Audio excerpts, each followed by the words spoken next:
Good morning everyone, আমার একটা ব্লগে তোমাদেরকে স্বাগতম। সো আমরা কাওয়াগোয়েতে মোটামুটি একটা শহরে এসেছি। এটা পুরনো এদো সিটি নামে পরিচিত, 400 বছরের প্রায় পুরনো একটা শহর। তার মধ্যে একটা যে মন্দির আছে, সেই মন্দিরটাও আমরা ঘুরে দেখতে চলেছি। এটা কাওয়াগোয়ের খুবই ঐতিহ্যপূর্ণ একটা স্ট্রিট, যেটা আমরা আজকে ঘুরে দেখব। চলো তোমাদেরকে দেখাই এই যে মন্দিরের ভিতরটা কেমন কি, আর এখানে কি ফেস্টিভ্যাল চলছে ঘুরে দেখা। সো এখানে অসিন্দা হাঁটা শুরু করেছে। এখানে কিছু ইনস্ট্রাকশন দেওয়া আছে যে এইভাবে হেঁটে গেলে পরে শরীরের যে কিছু রোগ ব্যাধি সেইগুলো ভালো হওয়ার কিছু টেকনিক, যে পুরোনো দিনে জাপানে এইভাবে এগুলোকে ইউজ করা হতো। সো এই পাথরগুলো দিয়ে এভাবে হেঁটে যাওয়ার জন্য ইনস্ট্রাকশন দেওয়া আছে, গেলে পরে শরীরের পক্ষে ভালো। তো আমরা এখন এই কাওয়াগোয়ে কুমোনো শিন্তো মন্দির এ প্রবেশ করছি। এটা জাপানের সাইতামাতে, এই কাওয়াগোয়ে যে আমাদের শহরটা আছে সেইখানে আর কি। এটা একটা অনেক বহু প্রাচীন একটা মন্দির। তো এখানে এই মন্দিরে ঢোকার কিছু নিয়ম আছে। এটা জাপানিজ প্রত্যেকটা মন্দিরেই এগুলো থাকে। ফার্স্টে এভাবে জল নিয়ে এখান থেকে হাতটা ধুয়ে নিতে হয়, এইভাবে হাত ধুয়ে নিতে হয়। তারপরে আস্তে আস্তে মন্দিরের প্রবেশ দুয়ার থেকে প্রবেশ করা যায়। এটা এই শহরের একটা অনেক প্রাচীন গুরুত্বপূর্ণ একটা শিন্তো মন্দির। আর এই মন্দির 1590 খ্রিস্টাব্দে আর কি এই মন্দিরটা তৈরি করা হয়েছিল। এখানে একটা প্রথা রয়েছে, এইভাবে টাকা পয়সা এইভাবে ধুয়ে নিতে, সেটা সৌভাগ্যের একটা অর্থ স্থিতি ঘটে, সেই রকম একটা প্রথা রয়েছে। এখানে সবাই দেখতে পাচ্ছ, সবাই এখানে পয়সা ধুয়ে নিচ্ছে।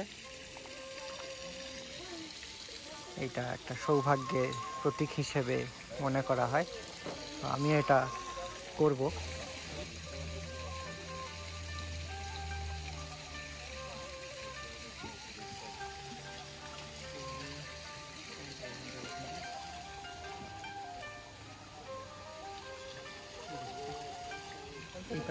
তো এখানে একটা প্রথা, বিভিন্ন ধরনের এইগুলো কিনে ঠাকুরকে দেওয়ার জন্যে, ঠাকুরের কাছে বেঁধে দেওয়ার জন্য প্রার্থনা আছে। ওইভাবে ওনারা ওখানে ভিতরে সবাই দেখতে পাচ্ছ লিখে দিচ্ছে।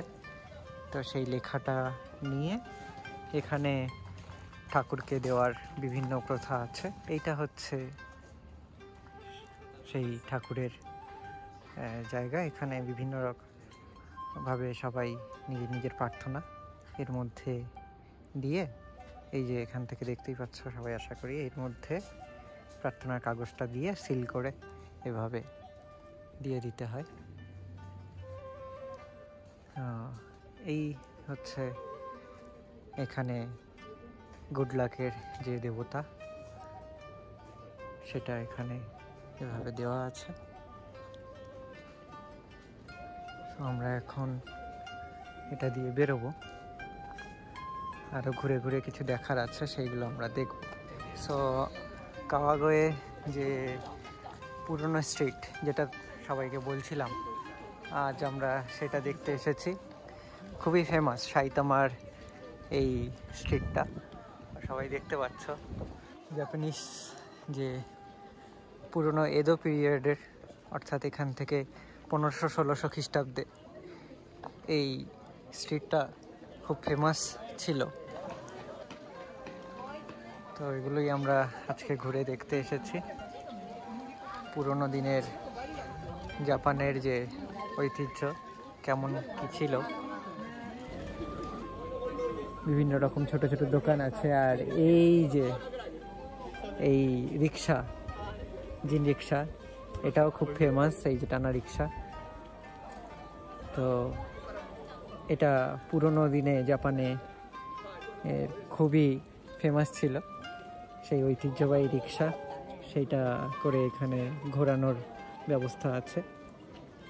অবশ্যই এখানে টিকিট কেটে এটার মধ্যে উঠতে হয়।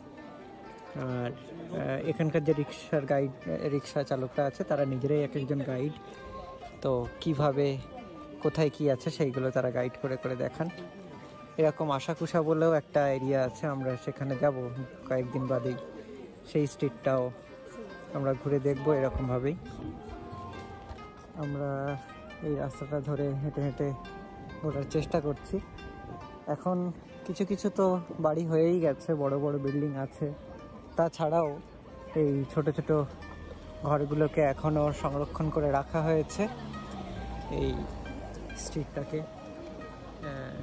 টুরিস্টদের অ্যাট্রাক্ট করার জন্যে।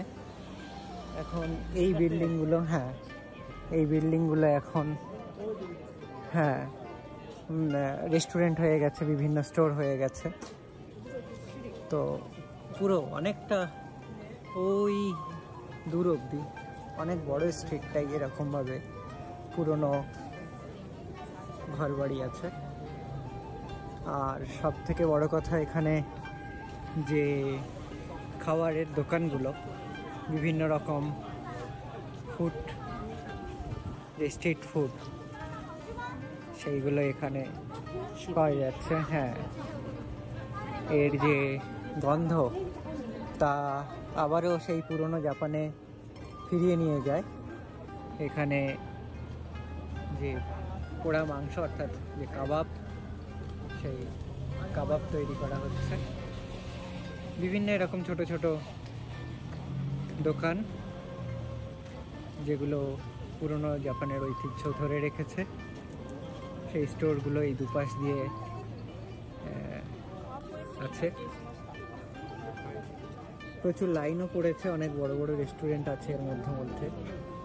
মানুষজন সেই খাবারগুলো উপভোগ করার জন্যে এখানে দাঁড়িয়ে আছে,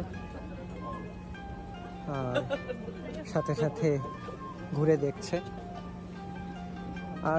এখন যেহেতু গোল্ডেন উইক চলছে, ছুটির সময়, তাই মানুষের ঢল, যেখানেই যত টুরিস্ট স্পট আছে সেখানে মানুষের ঢল।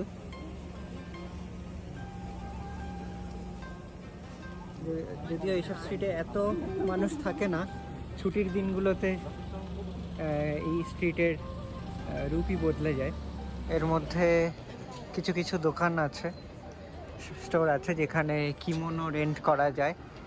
সো কেউ চাইলে এখান থেকে কিমোনো রেন্ট করে নিয়ে পরে আর এই স্ট্রিটটা ঘুরতে পারে।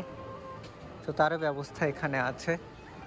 আবার কেউ যদি মনে করে কিমোনো কিনবে, সেটারও ব্যবস্থা এখানে আছে।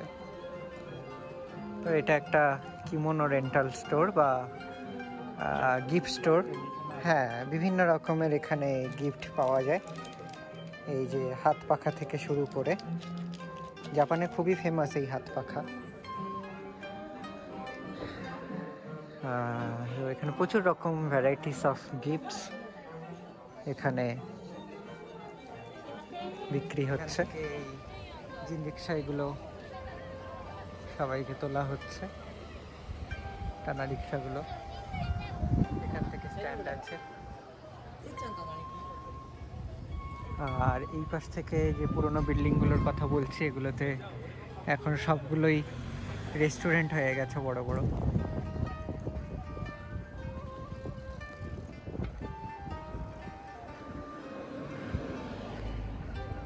তো এই স্ট্রিটের যে মেন অ্যাট্রাকশন, সেটার কাছে আমরা চলে এসেছি। এই যে ঘড়িটা, এই ঘড়িটা, যে ক্লকটা আছে, এটা খুবই ফেমাস। এটা দিনে 4 বার বাজে। তো এটি পুরনো দিনে আর কি পুরো শহরের সময় জানানোর জন্যে এই ঘড়িটাকে ইউজ করা হতো। সবাই দেখতেই পাচ্ছ কত লম্বা একটা ক্লক। আমরা এটার ভিতরে একটু ঢোকার চেষ্টা করব। এর ভিতরেও একটা ছোট একটা মন্দির আছে, প্রচুর মানুষ ভিড় করে এই ঘড়িটাকে কেন্দ্র করে। শহরের যেহেতু মেন অ্যাট্রাকশন এটা, এখানে তার পুরো ডিটেলস দেওয়া আছে। এখানে এটার নাম হচ্ছে তোকিনো কানে টাইম বেল টাওয়ার। সেটা 1627 খ্রিস্টাব্দ থেকে 1634 খ্রিস্টাব্দে এটা তৈরি করা হয়। তো এখানে পুরোটাই তার বিবরণ দেওয়া আছে। এর মধ্যে একটা ছোট মন্দির আছে, তো মানুষজন এখানেও পুজো দেয়। একবার দেখিয়ে দিই ঘড়িটা, তোকিনো কানে এটার নাম। এটা এখনো বাজে, এটা দিনে 4 বার বাজানো হয়। তো আমরা এটা দেখে আর কিছুক্ষণ ঘুরে আমরা আস্তে আস্তে বেরিয়ে পড়ব। তো বিভিন্ন রকমের এখানে গিফট স্টোর। এই ঘড়িটাকে নিয়েও বড় বড় কিরিং বা বিভিন্ন রকম গিফটস সেইগুলো আছে এখানে। সো খুবই ফেমাস একটা স্ট্রিট এটা। মানুষের ভিড় দেখে বোঝাই যাচ্ছে যে কত ফেমাস এই স্ট্রিটটা। প্রচুর মানুষ এসেছে। তো এখানে বিভিন্ন রকমের স্ট্রিট ফুড বিক্রি হচ্ছে, মানুষজন সেইগুলো কিনছে এবং খেয়ে দেখছে, যেগুলো প্রত্যেকটা জিনিসই পুরনো জাপানের যে ঐতিহ্য সেইগুলো বহন করছে। হ্যাঁ, এই শহরে ঘুরতে ঘুরতে একটা বেশ ইন্টারেস্টিং একটা দোকান পেলাম, যেখানে জাপানিজ যে চপস্টিক, সেই চপস্টিক বানানো প্রক্রিয়া চলছে এখানে। চপস্টিকগুলো বানিয়ে সে নিজের হাতে চপস্টিক বানিয়ে নিয়ে যেতে পারে এবং তার মধ্যে নিজের নাম বা যেটা লিখতে চায় সেইভাবে এর মধ্যে লিখে দেওয়া হয়। আমরা এখন আমাদের এই যে পুরনো স্ট্রিট যে তোকি ছিল, যে ঘড়িটা ছিল, সেটা ছেড়ে আমরা এখন আস্তে আস্তে বেরোচ্ছি। আমরা আবারও হাঁটা শুরু করলাম আমাদের যে পুরনো স্ট্রিট ওয়েটা আছে সেটা ধরে। বিভিন্ন রকমের গিফট শপ এখানে, ছোট ছোট যে সুন্দর শোপিস, সেইগুলো শোপিস থেকে শুরু করে কিমোনো থেকে শুরু করে অনেক রকমের গিফট স্টোর এখানে আছে। গিফট স্টোর তো আছেই, সাথে সাথে রয়েছে ফুড স্টোর। প্রচুর স্ট্রিট ফুড এখানে পাওয়া যায়, প্রচুর রকমের স্ট্রিট ফুড এখানে পাওয়া যায়। বিশেষ করে এই একটা পুরনো জাপানের একটা ঐতিহ্যবাহী ফুড, এই যে হাঙ্গো। তো এটার জন্যও মানুষ অনেক ভিড় করে। তো আমরা এই পুরনো স্ট্রিট ছেড়ে হেঁটে হেঁটে বেরোনোর পথে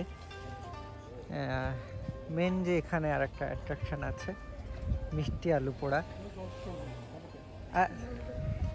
ই দেশকা এখান থেকে এইভাবে টেস্ট করা যায়। আরিগাতো গোজাইমাশিতা। হাই, ওইশি দেশু নে। আরিগাতো গোজাইমাশিতা। তো মিষ্টি আলু পোড়া এটা জাপানের খুবই ফেমাস একটা খাবার, সেটা বিক্রি হচ্ছে। আমরা সেখান থেকে এক পিস পেলাম। আর এই যে জাপানের একটা ঐতিহ্যবাহী জুতো, এখানে একটাই কাঠের উপরে এই জুতোটা তৈরি। সেই কিভাবে হেঁটে চলেছে এই বয়স্ক ভদ্রলোকটি। আমরা এদিক থেকে এসেছিলাম। এই যে জুতোটা, দেখতে পাচ্ছ সবাই কিভাবে হেঁটে যাচ্ছে ভদ্রলোক ব্যালেন্স করে। আর